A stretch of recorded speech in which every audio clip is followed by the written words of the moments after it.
Welcome to the Point Out Loud Women Trailblazers Podcast Series 7 of Pointers Leading in Wellness, brought to you by the Southman Center for Women's Leadership. Here at UW-Stevens Point, we believe that meaningful change begins with students and leaders who are committed to shaping a more inclusive, innovative, and empowered campus. This series highlights the voices of passionate women in wellness, such as students and professionals and advocates who are making a meaningful impact in their communities.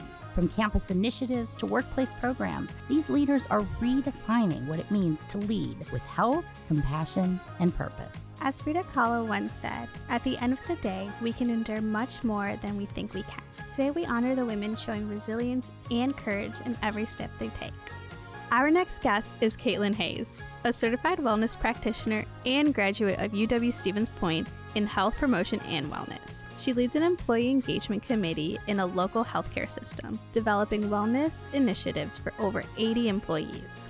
Kaitlyn is especially passionate about the unseen aspects of wellness, like our emotional health, mindset around food, and movement habits. And she strives to build meaningful connections in both her professional and personal life. Today, she's here to share her insights on holistic wellness and the role of women in creating healthy communities. Thanks so much for joining us for this next conversation with Kaitlyn. It's a deep dive into the moral value of food, the ripple effect, and how that leads to wellness and health for the whole person. Let's dive in. So welcome, Kaitlyn. How are you doing today? I'm doing good. Happy to be here. How are you? I'm good. I'm a little tired this morning, but I'm powering through. Kelsey always brings the power. I try. Yeah. Thanks for asking, Kaitlyn. So we would love to start by having you tell us a little bit about yourself and your backstory. Well, I realized the other day that it's been a full decade since I started college, which is wild. Wow. And anyways, when graduating high school, I had my future all set, or at least I thought. I was going to a small private school on the west side of the state for 4 years. I was going to get a degree in dietetics, become a registered dietitian. I ended up having a rough first year of undergrad and frantically looked for another Wisconsin school that had dietetics as a major, which, as you might have guessed, ended up being UW-Stevens Point. All right. Woo. Transfer student. We love transfer students. Yep. And fairly quickly after transferring, I started learning about this other major within the College of Professional Studies that encompassed all areas of well-being. And I was immediately drawn to it. I ended up graduating with a degree in health promotion and wellness, which I believe you all call health sciences and wellness for students in the program today. Yeah, what we've done is we've brought a number of the health-focused programs together under that umbrella. Okay, great. And currently, I now have over 5 years of experience in health education, community health, and employee wellness. And my current role is within the population health department of a local healthcare system. And when you say local healthcare system, you mean a hospital? I do. Okay. Yep. Okay, great. So, and then I'm so sorry. My major is not in the health field. None of my majors are. Mine, well, psychology. No, not psychology. Yeah, not the psychology I studied. Yeah. So I'm at 3 degrees. Kelsey's working on 2. So help us understand. Yeah, we're degree girls. Help us understand what health promotion is. What does that mean when you study that as a major? Yeah, absolutely. So what drew me to it is that it is truly all-encompassing to all areas of well-being. There is 7 areas of wellness that UW-Stevens Point focuses on. Yeah. And that ranges from physical wellness, spiritual wellness, social, intellectual. It a wide range, covering the whole person. And there's a lot you can do with the major. You can go more the physical wellness route and be like a personal trainer. You can go more the route that I am and do employee and corporate wellness. You can be a health coach. It's one thing I love about it is it is so open-ended, Yeah. and you're able to take your personal interest areas and strengths and grow upon it. Yeah. And then you said the title you have is also one I'm not familiar with. You have a health population. Can you say your title again and describe what that means? Yeah, absolutely.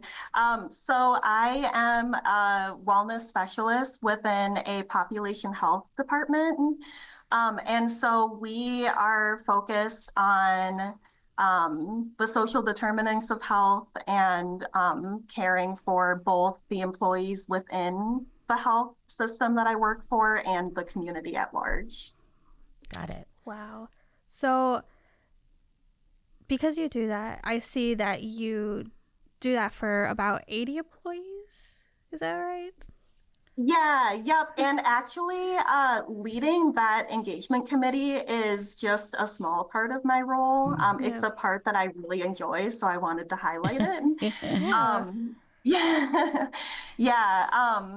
So the engagement committee itself is bringing wellness initiatives to the employees within the population health department. And some of those do inadvertently benefit the community as well, just because there's a lot of benefit to coming together to do something good for people as a whole.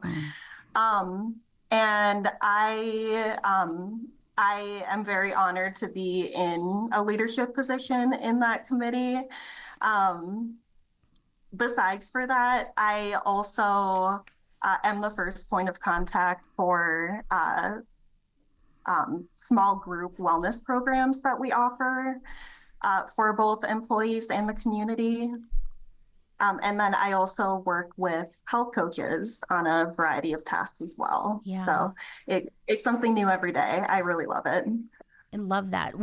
So I'm trying to do some math in my head because that's our discipline includes basic addition and subtraction, right? At the basic, we like to weigh, measure, and count. How many folks would you say that you serve? Like the total group of folks that are kind of in your wheelhouse that you might be bringing services to? I know recently that there is over 20,000 employees within the health system that I work for. So we bring services to all of them, specifically those in the North region that I am in. And then, I mean, well, the reason I asked you, Kaitlyn, is because, so folks, I just have to tell you what happened when Kaitlyn was talking about her leadership and she said, I'm honored to serve in leadership. She put her hand on her heart as she was saying that, right? So Kaitlyn, we're learning Kaitlyn. She has so much humility and so much joy in what she does that she's underselling herself. And I'm going to help her because she shows up and leads health promotion and wellness within a population of 20,000. You're working at scale. And I was sensing that, but I wanted to really understand it. Am I getting that right, Kaitlyn? Yeah, so the population, thank you for that, by the way. Yeah. The department that I work in is around 86 employees. Yeah. That's the core group that I focus on day to day, but ultimately the initiatives ripple out to that full group. Yeah. And that is the ultimate goal. I love that word, ripple out. That's a phrase, right? Ripple out. Yeah.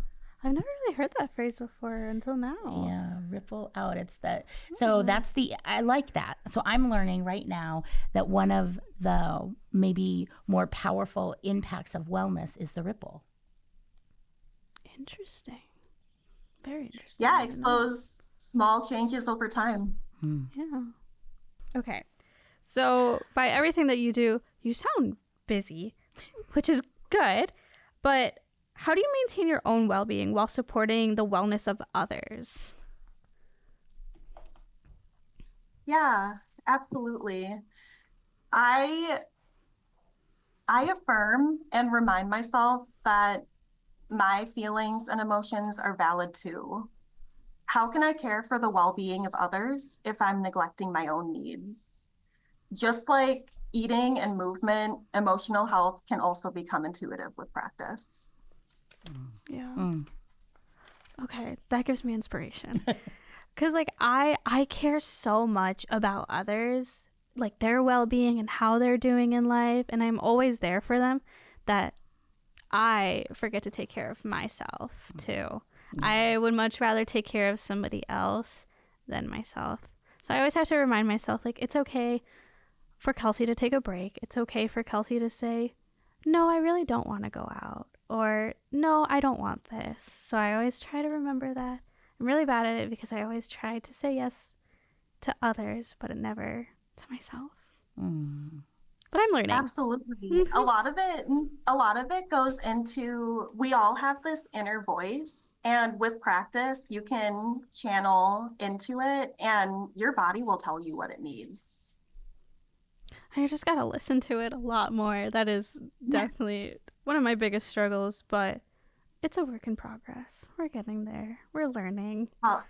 And to affirm you, it's so tough. We all have a million different things going on that are vying for our attention. And it's a challenge when, especially when you're a compassionate person, to pause and listen to what you need rather than what you think you should be doing for others. And by doing that, you can better show up for those that you love and care about.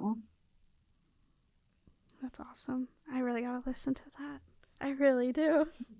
So what first drew you to the field of wellness, and what has kept your passion alive over these years? Yeah. So backstory time with that. I've had an interest in nutrition from a young age, and the progression of me coming to intuitive eating, it did not happen overnight. Yeah. My poor mom, when I was a kid, literally like elementary school aged, I was a tiny little food police. We'd be at the grocery store, and if I saw more than one sweet thing in the cart, I'd ask if we really needed both, or if one could be saved for the next shopping trip. And Wow. I can't believe I did that. And I don't know where I learned it from. Yeah. Uh, and I remember those Eat This, Not That books. Yeah. I remember having those and taking them out during like family movie nights and different things and taking notes. And I was just, I don't know where the fascination came from. And now that I've grown, I realize that some of those beliefs are not helpful. But that you got to start somewhere, and that's where I started as a kid.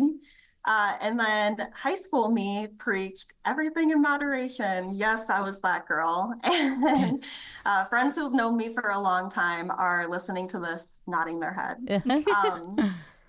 This is half decent advice, I guess. But I wanted to go deeper. And college me is when I finally started taking more of an interest in people's relationship with food rather than solely what they were eating. And I didn't have a name for it at the time, but it occurred to me that young kids naturally stop eating when they're full, even when there's still food on their plates. And that just got me really thinking, why and how does that change so much when that intuition is still within us? It just gets so buried as adults. And the same logic applies to how we move, by the way. When we're young, movement is easy and fun. It's not a chore. And as we age, physical activity is seen as a productive step towards health goals, not something we just need to like get through. But what if it could be joyful? Yeah, I love And that. anyway, fast forward to my college internship. My then supervisor and current mentor introduced me to the magical world of intuitive eating, and I have not looked back since. That sounds pretty interesting. So our next question then is your focus, you focus on the unseen aspects of wellness, like emotional health and your relationship with food. How do you help others explore and improve these areas, Kaitlyn? Yeah, so as previously discussed, I did not go through with the dietetics major. However, I still do. There are these people called certified intuitive eating Oh, counselors, and that's I do. interesting. Have you ever heard of that, I Kelsey? Yeah. have no, but I need that. Yeah. You need a certified. Say it again, Kaitlyn. Certified intuitive eating counselors. Okay. Interesting. Interesting, yeah. Tell us Yeah, more. they're typically registered dietitians, but you don't have to be to get that certification. And there is a lot of research coming out about the work that they do in Okay. regards to eating. And they strive to use this messaging to support others in their relationship with food and movement. And we could easily do a whole episode on this topic. But if I were to give a high level overview of how I share intuitive eating, Sure. um, it's it's all focused on your hunger and satisfaction cues. Um, Yeah, my my hunger and satisfaction cues are interesting. Like they're not just food related. yeah. Foods have varying levels of nutrients, yet they don't hold moral value. We tend to place a lot of importance and power on the foods that we eat, but they simply exist. They exist to keep us satiated and well nourished. And the most important thing is to make sure that you're eating enough throughout the day. And I feel like that is just not talked about enough. Okay, I just have to pause because I'm stuck on moral values of food, and I'm stuck in a good way. So, audience, I want you to think about this. Kelsey, what do you think about the moral value of food? I don't really know. I'm a stress eater. I'm always snacking. I literally had my granola bar just a bit ago. So I really don't know because I've never really heard of something like right? that. Okay, so the moral value of food. Can you just say a little bit more about that, Kaitlyn? Yeah, absolutely. Yeah. So we place a lot of power on the food on our plates. We I mean, how many times have you heard like, oh, I'm being so bad for eating this, or like, oh, like, I guess I'll be good and have a salad today. Like, how exactly are you being, how exactly does the foods you consume make you a good or a bad person? It doesn't. Ooh. All right, listeners, take that in. I am taking that in. Say it one more time, like so I can really pause and hear what you're asking. How does? Yeah, absolutely. How does the foods that you have on your plate make you a good or a bad person? Portions. Did you hear Kelsey? She's like portions.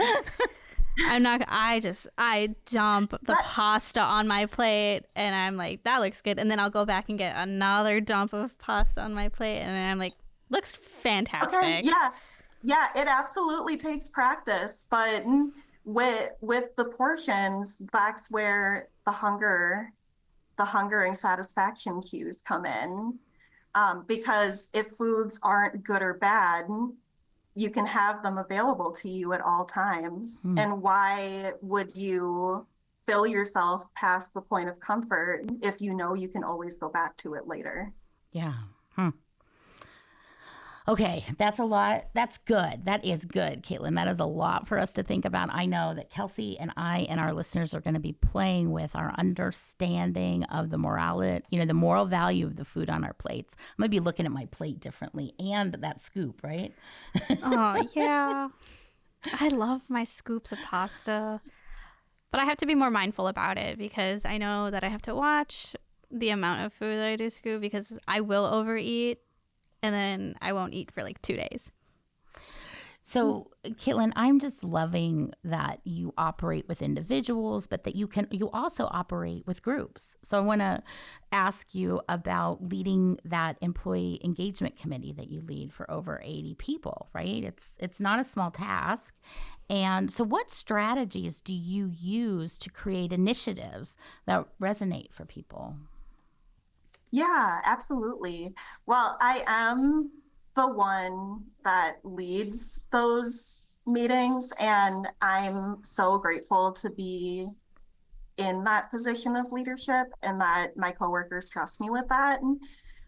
But ultimately, what makes the group successful is that it is a group effort.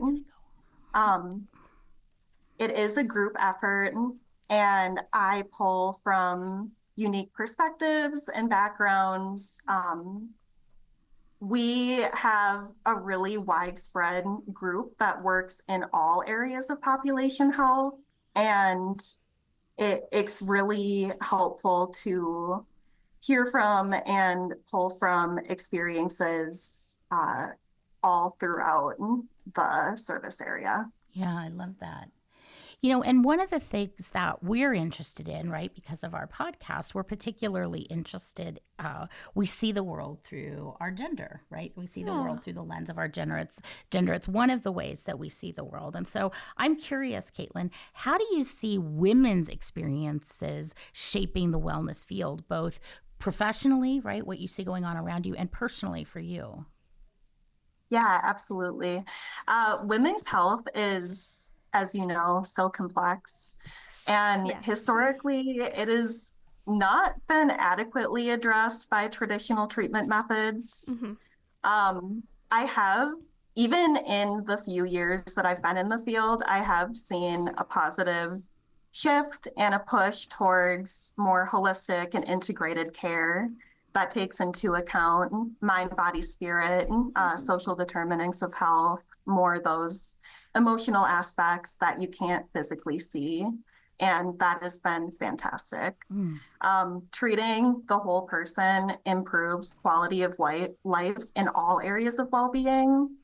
And there is a lot of progress still needing to be made in this area, but I am, from what I've seen from women leaders and just leaders in general, I am really optimistic about what I'm seeing. Yeah, thanks for sharing that optimism with us. I really also enjoyed how you said that women's health is very important as well to consider, which really is. So make sure everybody gets scans. Make sure everybody. That's right. Yes. That's right. It's super important. Very, very important. Yes, I had my squish time just a couple months ago, so it's squish time. Okay, so, we love what you said and we love your optimism, but we're interested also in challenges. So, Kaitlyn, what's one challenge you've faced as a woman in wellness and how did you overcome it? Yeah, I would say the main challenge I've faced is needing to advocate for myself to be taken seriously. Especially in the healthcare setting, I'm surrounded by professionals that have a lot more training than me, clinical experience, and even for things that are in my wheelhouse, I find that people are perhaps more willing to overlook opinions from a wellness professional because they don't necessarily have like the flashy qualifications that some of the other cohorts have. Um, And when I tell people what I do for work, it's meant well, but most of the time I get something along the lines of, oh, how fun, or even cute. Well, what do you want them to say? Yes, What do you want them to say instead of fun and cute, Kaitlyn? I guess I guess parts of my role are incredibly fun, like the event coordination and health marketing and things like that. But I guess my response would be that wellness professionals are here to support vulnerable populations in times of need, and we really don't take that responsibility lightly.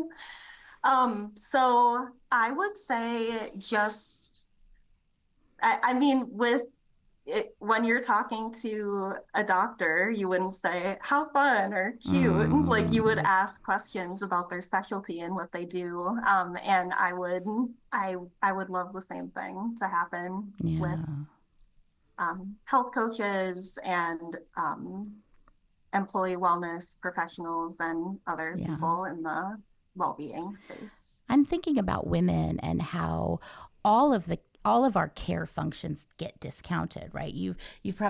Many of you have probably seen the math calculations of if we paid a woman who stays home with children, if we paid her, how she starts to head into CEO level salary for the type of labor that she's bringing in that situation. Or if we look at the labor that women often end up picking, the care labor that women often end up picking, right? And it's almost like you're facing some of that same kind of discounting of the labor of care. Do you feel that? Yes. Yeah. At home parents, they work so incredibly hard. That is such a good parallel. Yeah, that's great. Absolutely. Well, we do need to wrap things up, so we're going to move ahead to, we ask every guest this question about hope, and Kelsey really wants to know about hope in your life. So, Kels? Yeah, so when you think about women and our role in society, what gives you the most hope? I would say what gives me the most hope is that women question things. In general, we are inherently curious and seek to understand. And there is no room for complacency with that type. No room for complacency. Okay, that's it. You're hard hitting. I love that. Well, Kaitlyn, we are so glad that we got to see you today and hear from you. Maybe the title to this session is No Complacency. I like that idea. Oh, that's so nice. Yeah. I love it. All right, Kaitlyn, any closing words for us as we wrap up today? Oh, gosh, there's so much I didn't get to. I know, right? 30 minutes goes fast. I was actually looking forward to talking about connection, and we didn't even touch on that. But, that's okay. That's okay. Good. I really appreciate you reaching out. Thank you. No, thank you so much. Thanks for joining us. We appreciate you. Nice to meet you. Good meeting you. Thank you. Bye. Thank you for joining us in our 7 series titled Pointers Leading in Wellness. We hope these stories inspire you to step up, speak out, and make a difference in your own communities. Maya Angelou once said, "We may encounter many defeats, but we must not be defeated." Let's carry her resilience with us into everything we do.